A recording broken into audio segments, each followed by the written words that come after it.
बहुत आनंद आएगा। और ये सब पार्टी वार्टी वाला कोई कालम नहीं। आज की रात जितनी देर बैठो, हाँ ये सब सपा बसपा लोजपा भाजपा तृणमूल कांग्रेस झामुमो अमुमो तेदेपा पेदेपा ही हुआ, ये सब टेंशन छोड़ के, हाँ कई है बसपा नो तपा कम तपा ज्यादा तपा, ये सब छोड़ करके कवि सम्मेलन को हमें सुनना है तो निश्चित रूप से आनंद आएगा, क्योंकि ये हमारे परमात्मा की धरती है। और यहाँ पर अगर आनंद नहीं आएगा तो फिर संसार में हम कोई ऐसी जगह ढूंढ भी नहीं पाएंगे जहाँ आनंद की प्राप्ति हो, क्योंकि यहाँ लोग आनंद के लिए ही आते हैं।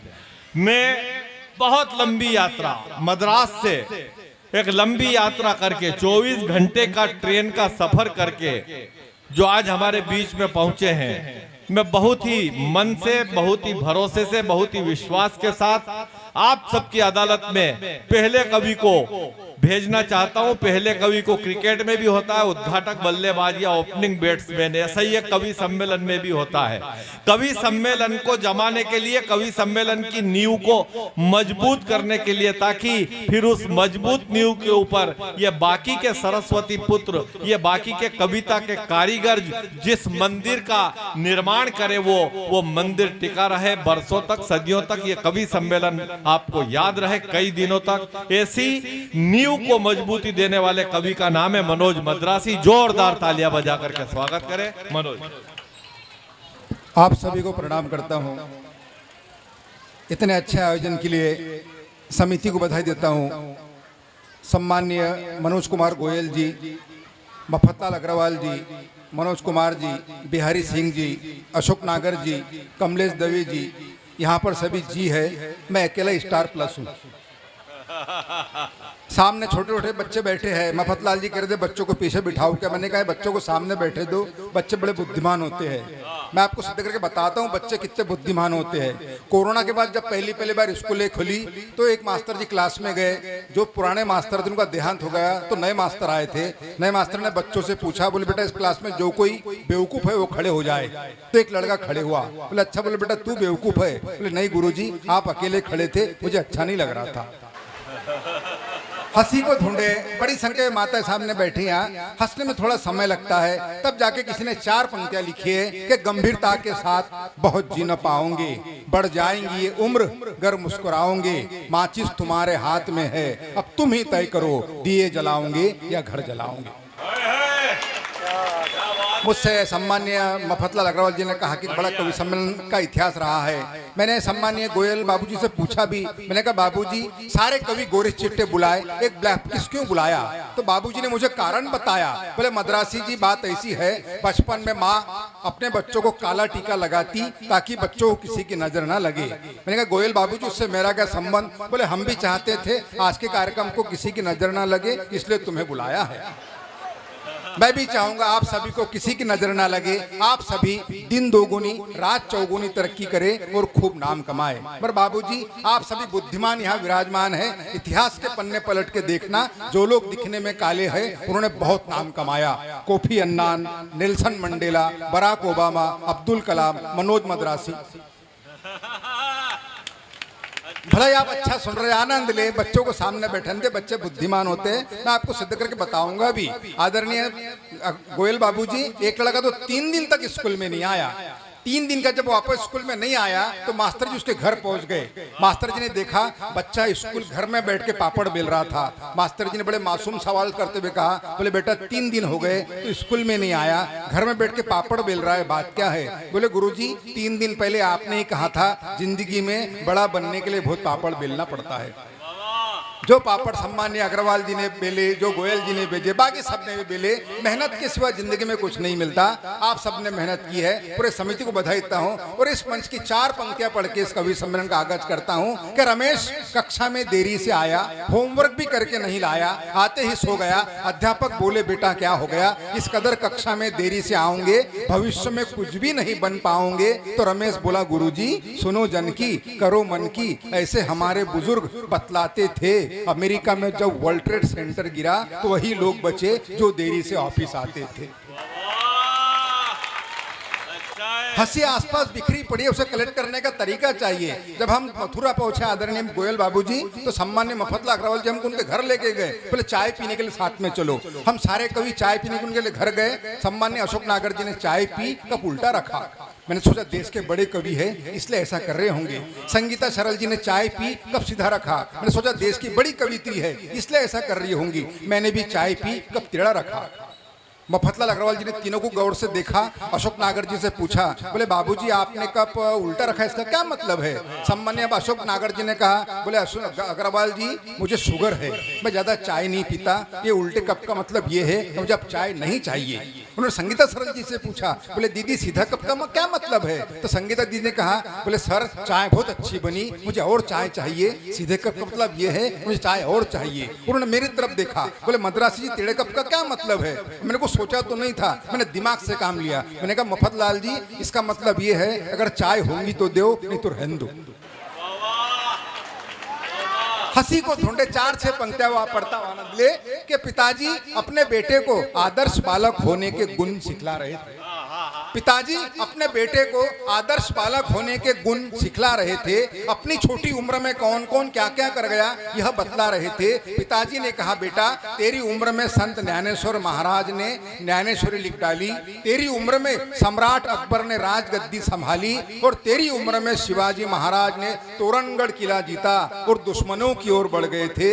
लड़का बोला, पिताजी भगत सिंह आपके उम्र के थे तो फांसी पे चढ़ गए थे। विसंगतियों से हम हास्य ढूंढते हैं। दिन भर की थकान आपके चेहरे पे, धीरे धीरे हंसने का प्रयास करना। 4 पंक्तियां पढ़ता हूँ आनंद ले कि यूं ही घूम रहा था अकेले में नासिक के कुंभ मेले में। एक साधु बाबा मेरे पास आए, मुझसे बोले, मद्रासी तू उदास उदास है, मुझे है पता, कोई समस्या हो तो बता। मैंने कहा, बाबा ऐसा कोई उपाय बताइए जिससे पति पत्नी में ना झगड़ा हो ना टंटा। बाबा बोले, बेटा यह सब मालूम होता तो मैं साधु क्यों बनता? यह सब मालूम होता तो मैं साधु क्यों बनता? कभी मैंने देखा गुस्से में तमतमाए एक नागा बाबा नजर आए। मैं नागा बाबा के पास गया, उनके चरण छुए। मैंने कहा, बाबा आज आपसे पहली बार मिला, सचमुच मेरा भाग्य जाग गया। वो बोले, बेटा मैं कोई नागा बाबा नहीं हूँ, मैं तो नदी में नहाने के लिए उतरा था, कोई मेरे कपड़े लेके भाग गया। ये कोई कमर्शियल कवि सम्मेलन नहीं है, पारिवारिक वातावरण है। पारिवारिक वातावरण में कविता सुने, हास्य की पंक्तियां सुने। 4 पंक्तियां पढ़ता हूं आनंद ले कि वो अनुभव मेरे लिए बिल्कुल नया था। मैं पहली बार शिरडी साईं बाबा के चरणों में गया था। मैंने बाबा के चरणों में 10 रुपए का नारियल और 10 रुपए का फूलों का हार चढ़ाया और अपना मांग पत्र बाबा के आगे बढ़ाया। मैंने कहा, शिरडी के साईं बाबा मेरी लॉटरी लगा दो, मुझे अच्छी सी नौकरी पे लगा दो, मेरे लिए प्यारा सा बंगला बना दो और एक सुंदर सी लुगाई। तो बाबा के मूर्ति में से आवाज आई, बोले इतना ज्यादा मांगने वालों का मुझे बहुत गुस्सा आता है। मद्रासी तू 20 रुपए के रिचार्ज में पूरी कंपनी खरीदना चाहता है? भगवान से इतना ज्यादा भी न मांगे। कहीं ना कहीं समिति की सोच अच्छी है, कवि सम्मेलन को रखा है। समिति चाहती तो राखी सावंत का शो भी कर सकती थी, मगर समिति ने कवि सम्मेलन को रखकर समाज के कलाई पर साहित्य की राखी बांधने का जो प्रयास किया है, उस प्रयास को हम सारे कवि प्रणाम करते हैं। जरूरी नहीं होता कि हर बात पे तालियां बजाए। बड़ी संख्या में माता बहनें बैठी है, छोटी छोटी बच्ची यहाँ बैठी है। किसी ने सम्मान्य अशोक नागर दादा बड़ी अच्छी पंक्तियां लिखी है कि मेरे हाथ की बाकी उंगलियां उस उंगली से जलती है, मेरे हाथ की बाकी उंगलियां उस उंगली से जलती है, जिस उंगली को पकड़कर मेरी बेटी चलती है, जिस उंगली को पकड़कर मेरी बेटी चलती है। देश में सारे बड़े बड़े पद महिलाओं के पास है आदरणीय भाभी जी, वो इसलिए क्योंकि महिलाएं बुद्धिमान होती है। 8 मार्च महिला दिवस के दिन मैंने पत्नी से पूछा, मैंने कहा ये बता महिला काय का रूप है? पत्नी बोली शक्ति का। मैंने कहा पुरुष? बोले सहन शक्ति का। महिलाएं बुद्धिमानी से काम लेती है। भाभी जी मैं जब भी कोई नई कविता लिखता हूँ तो सबसे पहले पत्नी को बताता हूँ, भाई सबसे पहले पत्नी को सुनाता हूँ। वो मुझे 500 रुपए देती है, कहती है प्लीज सुनाओ मत। एक दिन मैंने कोरोना काल के दौरान आदरणीय दादा मैंने पत्नी से अजीब सवाल किया, मैंने देख भगवान राम को वनवास हुआ था, उसके बावजूद सीता माता राजमहल के सारे सुख छोड़ के उनके साथ जंगल में चली गई, इस बात से तुझे मिली कोई सीख है? पत्नी बोली हाँ, जिसकी 3-3 सास हो उस बहू का जंगल जाना ही ठीक है। आदरणीय संगीता दीदी, महिला बहुत बुद्धिमानी से काम लेती है। कोरोना काल के दौरान जब मेरी पत्नी गाँव गई तो मैंने 4 घंटे बाद फोन लगाया, मैंने कहा पहुंच गई क्या? बोले हाँ पहुंच गई। मैंने कहा यात्रा के दौरान मेरी याद नहीं आई क्या? बोले आई थी ना। मैंने कहा कब? बोले स्टेशन पे कूली नहीं मिल रहा था तब। वाह वाह। महिलाएं बहुत बुद्धिमानी से काम लेती है। आपको सिद्ध करके बताता हूँ। एक दिन मैंने पत्नी से कहा भाभी जी कोरोना काल के दौरान मतलब देख अगर तू किताब होती मैं तुझे रोज पढ़ता। पत्नी मुस्कुराई, बोले काश अगर आप कैलेंडर होते तो हर साल बदलती। ये परिवार ऐसे ही नहीं चलते। जब पत्नियां अच्छी मिलती है तब परिवार सफल होते हैं। तब मैंने 2 पंक्तियां लिखी है। जरूरी नहीं है कि तालियां बजा, आप अच्छा सुन रहे हैं कि पत्नी अच्छी मिली तो घर सजा देती है। पत्नी अच्छी मिली तो घर सजा देती है, अगर पत्नी अच्छी नहीं मिली तो पूरे घर को सजा देती है, पूरे घर को सजा देती है। कोई चैनल बड़े नहीं होते। सम्माननीय अशोक नागर दादा ने कहा भी है कि चैनलों पे कभी आए हैं, चैनल बड़े नहीं होते। आदरणीय बाबूजी, गोयल बाबूजी, मैं सब टीवी की शूटिंग के लिए बंबई गया था तो एक महिला मेरे पास आई, मुझसे बोली मद्रासी जी आपका बेटा अंगूठा चूसता था, आपने उसकी आदत कैसे छुड़वाई? मैंने कहा बहन जी मैंने उसकी चड्डी ढीली सिलवाई। मैंने कहा बहन जी मैंने उसकी चड्डी ढीली सिलवाई। वो बोली इससे क्या फर्क पड़ेगा? मैंने कहा जब दोनों हाथ से चड्डी पकड़ेगा तो अंगूठा कौन से हाथ का चूसेगा? सवाल करो जवाब मिलते हैं। मैं जिस ऑफिस में काम करता हूँ बाबूजी, हमारे वहाँ पर हेड क्लर्क है नायडू मैडम, हेड क्लर्क है नायडू मैडम, हमेशा माथे बड़ा सा टीका लगाती। एक दिन मैंने हिम्मत करके पूछा, मैंने कहा मैडम आप इतना बड़ा टीका क्यों लगाती? बोले पति के अच्छे स्वास्थ्य के लिए, उनकी लंबी आयु के लिए। हर भारतीय महिला चाहती है भाभी जी उनके पति का स्वास्थ्य अच्छा हो, उनकी लंबी आयु हो। मगर मैंने एक दिन देखा नायडू मैडम छोटा टीका लगा के आई। मैंने कहा मैडम क्या हुआ? बोले आपके भैया का स्वास्थ्य ठीक नहीं है। जब मैडम दूसरे दिन आई तो उससे बारीक टीका लगा के आई। मैंने कहा मैडम, बोले आपके भैया को आईसीयू में रेफर किया गया। जब मैडम तीसरे दिन आई तो माचिस के गुल जैसा बारीक सा टीका लगा के आई। मैंने कहा मैडम, बोले नहीं आज उनका ऑपरेशन है। उसके बाद वो मैडम 20 दिन तक ऑफिस में नहीं आई। 20 दिन का जब वापस ऑफिस में आई तो फिर से बड़ा टीका लगा के आई। मैंने कहा भैया ठीक हो गए? बोले वो तो निपट गए, मैंने दूसरी शादी कर ली।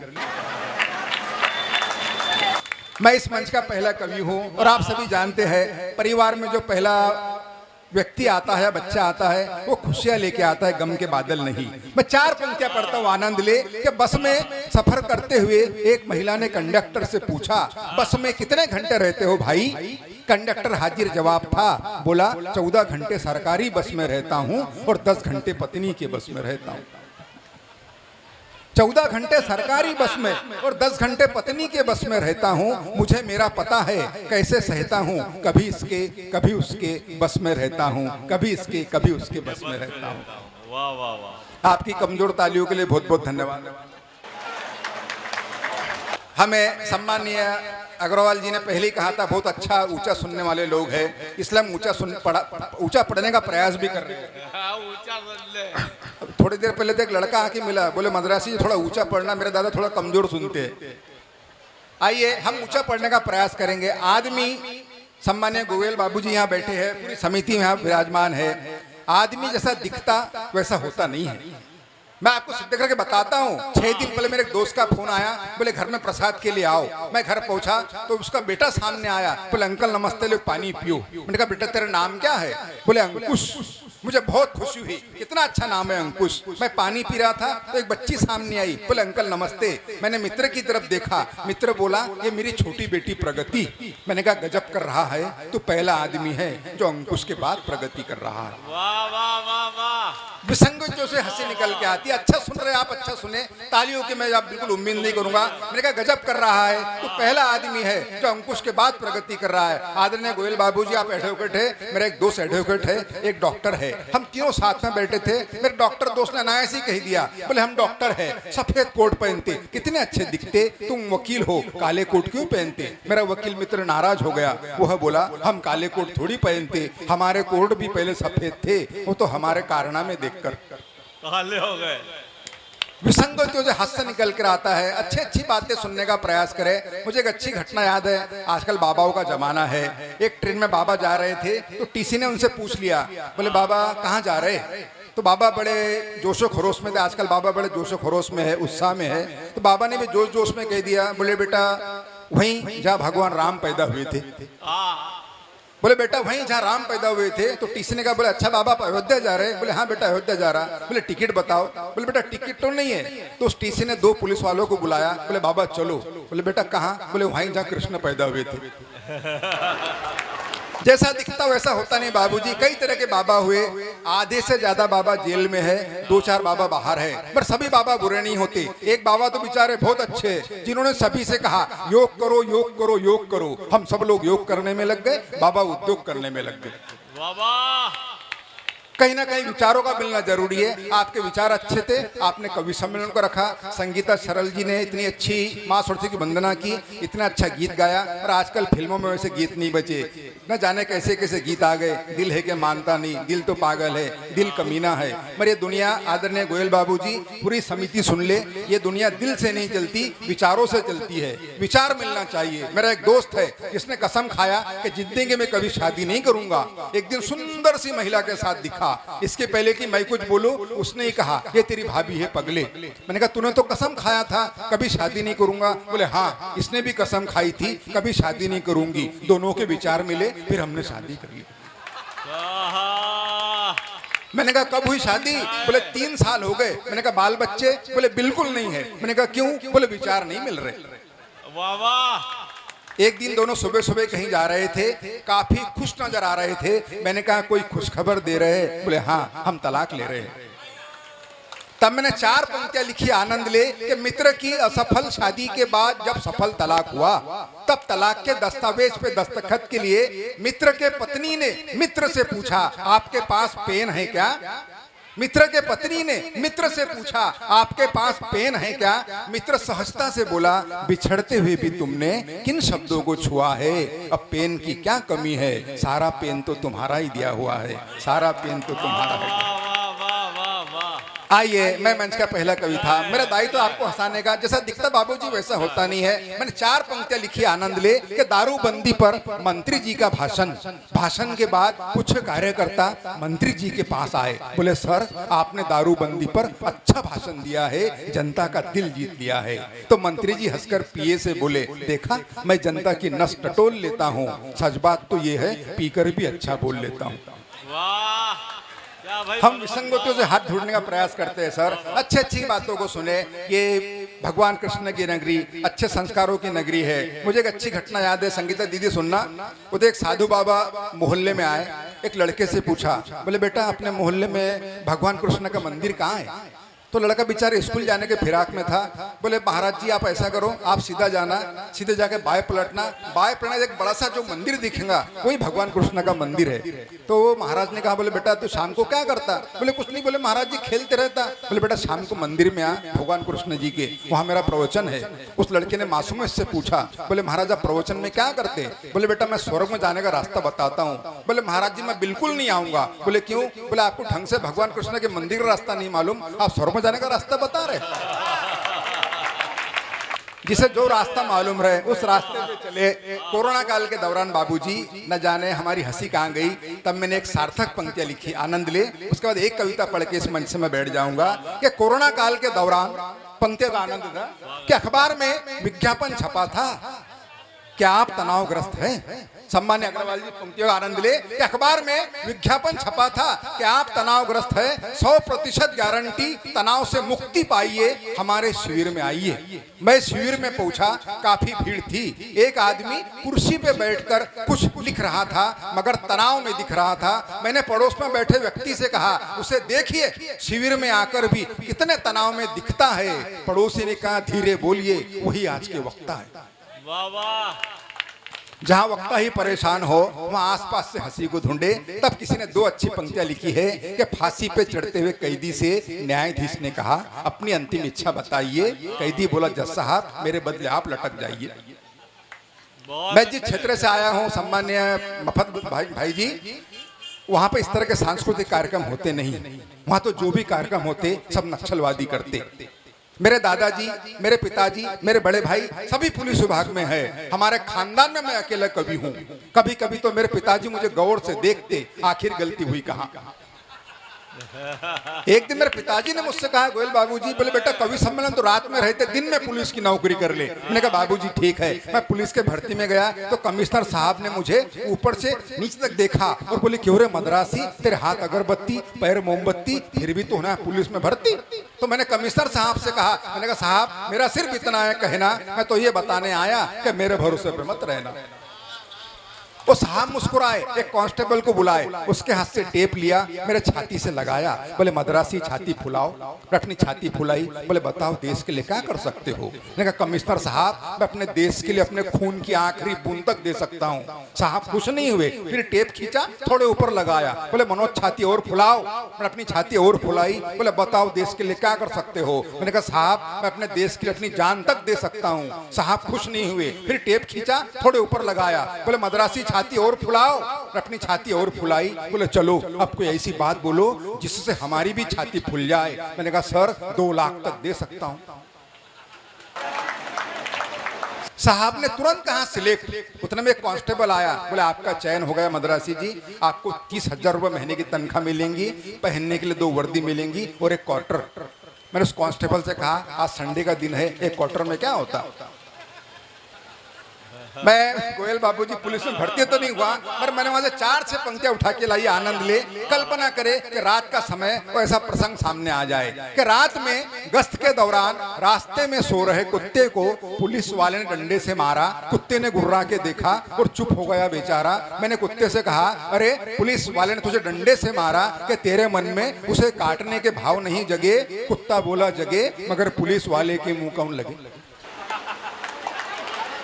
कुत्ता बोला जगे मगर पुलिस के मुंह कौन लगे। जैसे ही पुलिस की जीप बड़ी आगे, 2 चोर आ रहे थे भागे भागे। पुलिस वालों ने चोरों को पकड़ा, अपना हाथ दिखाया तगड़ा। थोड़ी देर बाद दोनों चोर मुस्कुराते हुए जाने लगे। मैंने चोरों से कहा शर्म करो थोड़ा, चोरी करने के बावजूद पुलिस वालों ने तुमको छोड़ा। तो एक चोर बोला ऐसे ही थोड़ी छोड़ा, कुछ हमने छोड़ा तब कहीं जाके। वाह, ये दौर चलता रहेगा। देश के श्रेष्ठ कवियों को आपको सुनना है। इस दौर की अंतिम कविता किसी ने बड़े अच्छे शब्दों में कहा है बाबूजी कि कोई तानसेन बड़ा नहीं होता, बड़ा होता है कानसेन जो तानसेन को सुनता है। आप सुनने वाले बड़े हैं, हम टीवी के कलाकार बड़े नहीं है। इन पंक्तियों को मैं सम्मानीय मेरे दादा आदरणीय अशोक नागर जी के चरणों में सौंपता हूँ। जो बड़े वो श्रोता होते हैं, मैं आपको सिद्ध करके बताता हूँ। 6 दिन पहले मैं इंदौर गया था, समय बहुत कम बचा था। संचालक ने कहा शॉर्ट में कविता पढ़ना। मैं मंच पे खड़ा हुआ, मैंने कहा 4 पंक्तियां सुना रहा हूँ, चौथी पंक्ति पे आपकी तालियां चाहूंगा। एक बुजुर्ग खड़े हुए, बोले मद्रासी चौथी पंक्ति सुना। बाबूजी मैंने जल्दी जल्दी में 4 पंक्तियां सुनाई। वो बुजुर्ग उठकर मंच पर आए, बोले मैंने आपको सब टीवी के मशहूर कार्यक्रम वहाँ क्या बात में सुना था, आज यहाँ सुना, क्या लिखते हैं आप। उनके चरण छुए। मैंने कहा बाबूजी बहुत बहुत धन्यवाद। बोले नहीं मैं पूछ रहा हूँ क्या लिखते हैं आप। तब मैंने 4 पंक्तियां लिखी है। आप सभी को, गोयल जी को, सम्मानीय मफतलाल अग्रवाल जी को और पूरे समिति को ये पंक्तियां सौंपता हूँ कि अस्पताल में फल वितरण के दौरान डॉक्टर ने कहा मरीज की तबीयत सुधरने की बजाय बिगड़ रही है साहब, कहीं कार्बाइड से पके फल तो नहीं खिला रहे आप। वे बोले कमाल है, मैं अपना जन्मदिन मना रहा हूँ, बाजार से लाकर ताजे फल खिला रहा हूँ और मेरे जन्मदिन की खुशियाँ गम में बदल रही है कैसे। और मरीज से बोले क्यों रे, ताजे फल खा के तेरी तबीयत बिगड़ रही है कैसे। तो मरीज ने हाथ जोड़ते हुए कहा बाबूजी आदमी मन के स्वभाव के सच्चे होना चाहिए, फल बाजार के नहीं, फल करनी के अच्छे होना चाहिए, फल करनी के। वाह भाई मनोज मद्रासी।